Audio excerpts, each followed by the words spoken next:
दोस्तों आज हम बात करेंगे साल 2026 में पापमोचनी एकादशी का व्रत कब रखा जाएगा, पूजा और पारण का सुमुहूर्त, विधि, व्रत कथा और इस दिन किए जाने वाले कुछ खास उपायों के बारे में। नमस्कार दोस्तों, स्वागत है आपका आपके अपने YouTube चैनल आसान राह फॉर यू में।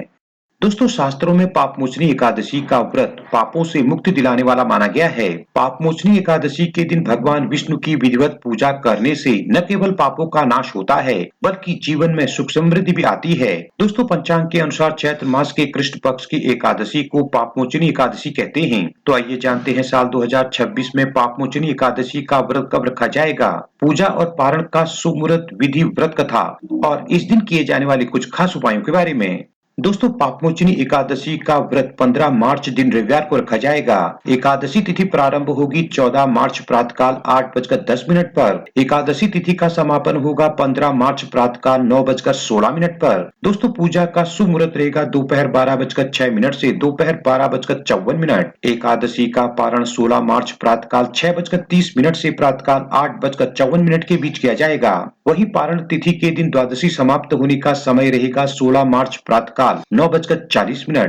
दोस्तों इस दिन राहु काल का समय रहेगा सायंकाल 5 बजे से सायंकाल 6:29 तक। अब जान लेते हैं पापमोचनी एकादशी विधि के बारे में। दोस्तों प्रत्येक एकादशी की तरह इस एकादशी व्रत के नियमों का पालन भी दशमी से शुरू करें। दशमी को सात्विक भोजन ग्रहण कर अगले दिन एकादशी की सुबह जल्दी उठें और स्नान के बाद सूर्य देव को जल का अर्घ देकर व्रत का संकल्प करें। दोस्तों जल चढ़ाते समय ओम सूर्याय नमः मंत्र का जाप करें। इस दिन घर के मंदिर में या लक्ष्मी नारायण मंदिर में पूजा करें। पूजा में दक्षिणावर्ती शंख से भगवान विष्णु का अभिषेक करते हुए ओम नमो भगवते वासुदेवाय मंत्र का जाप करें। दोस्तों भगवान विष्णु जी को चंदन का तिलक कर पुष्प, धूप, दीप व प्रसाद अर्पित करें। पूजा में भगवान विष्णु जी को केले का भोग और तुलसी दल अर्पित करें। दोस्तों पूजा के बाद भगवान विष्णु जी की आरती करें और एकादशी व्रत की कथा पढ़ लें या सुन लें। अगले दिन द्वादशी तिथि की सुबह विधि पूर्वक लक्ष्मी विष्णु पूजन करने के बाद ब्राह्मण या जरूरतमंद को भोजन कराकर उन्हें दान दक्षिणा देकर विदा करें और पारण के समय में ही व्रत का पारण कर लें।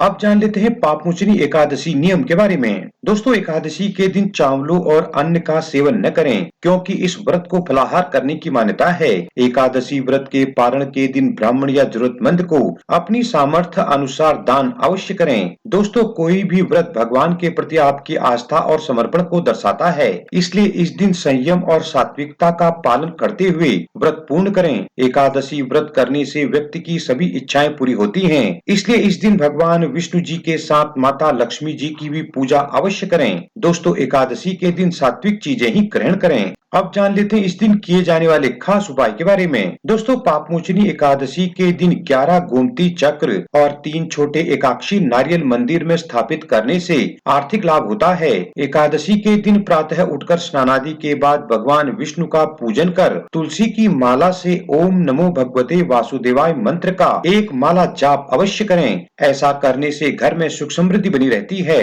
दोस्तों पीपल वृक्ष में भगवान विष्णु जी का वास माना गया है, इसलिए एकादशी को एक लोटा जल में थोड़ी सी चीनी मिलाकर उस जल को पीपल के वृक्ष में अर्पित करें और संध्या काल में पीपल की जड़ में घी का दीपक जलाएं। अब जान लेते हैं इसकी कल्याणकारी व्रत कथा के बारे में। दोस्तों प्राचीन काल में चैत्र रथ नामक एक सुंदर वन में च्यवन ऋषि के पुत्र मेधावी ऋषि तपस्या करते थे।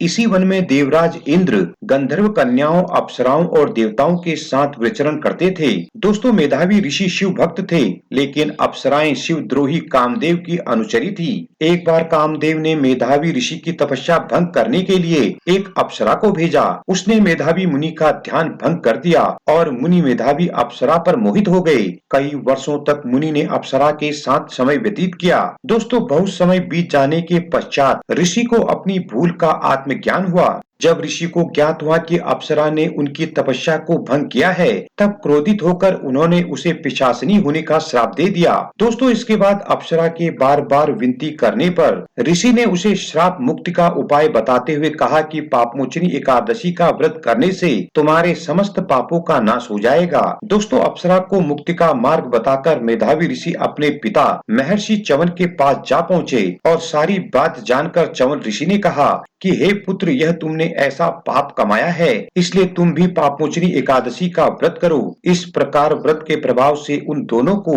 सभी पापों से मुक्ति प्राप्त हुई। जय श्री हरि। दोस्तों, आपको ये वीडियो और जानकारी कैसी लगी हमें कमेंट करके जरूर बताएं। वीडियो को ज्यादा से ज्यादा लाइक शेयर करें और इसी तरह की वीडियो के लिए हमारे चैनल को अभी सब्सक्राइब कर बेल आइकन को भी प्रेस करें ताकि आगे आने वाली वीडियोज की नोटिफिकेशन आपको सबसे पहले मिल सके।